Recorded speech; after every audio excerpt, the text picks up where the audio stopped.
কেউ কথা রাখেনি। ৩৩ বছর কাটল, কেউ কথা রাখেনি। ছেলেবেলায় এক বষ্টমী তার আগমনী গান হঠাৎ থামিয়ে বলেছিল, শুক্লা দ্বাদশীর দিন অন্তরাটুকু শুনিয়ে যাবে।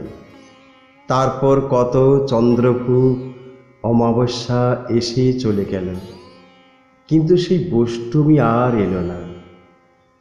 ২৫ বছর প্রতীক্ষায় আছি। মামাবাড়ির মাঝি নাদের আলী বলেছিল, বড় হও দাদা ঠাকুর, তোমাকে আমি ৩ প্রহরের বিল দেখাতে নিয়ে যাব।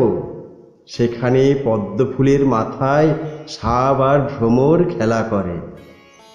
নাদের আলী, আমি আর কত বড় হব? আমার মাথা এই ঘরের ছাদ ফুঁড়ে আকাশ স্পর্শ করলে তারপর তুমি আমায় ৩ প্রহরের বিল দেখাবে? একটাও রয়্যাল গুলি কিনতে পারিনি কখনো। লাঠি লজেন্স দেখিয়ে দেখিয়ে চুষেছে লস্কর বাড়ির ছেলেরা। ভিখারির মতন চৌধুরীদের গেটে দাঁড়িয়ে দেখেছি ভিতরে রাস উৎসব। অবিরল রঙের ধারার মধ্যে সুবর্ণ কঙ্কণ পরা ফর্সা রমণীরা কত রকম আমোদে হেসেছে। আমার দিকে তারা ফিরেও চায়নি।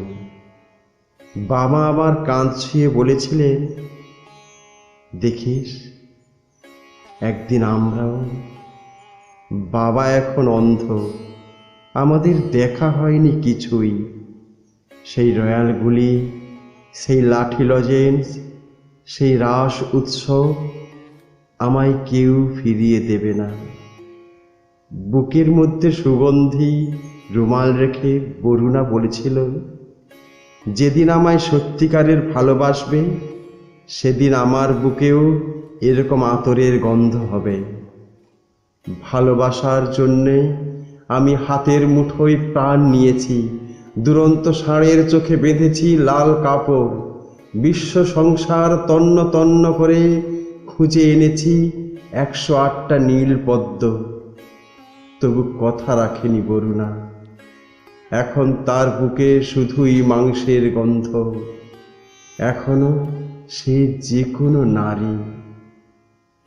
কেউ কথা রাখেনি। ৩৩ বছর কাটল, কেউ কথা রাখে না।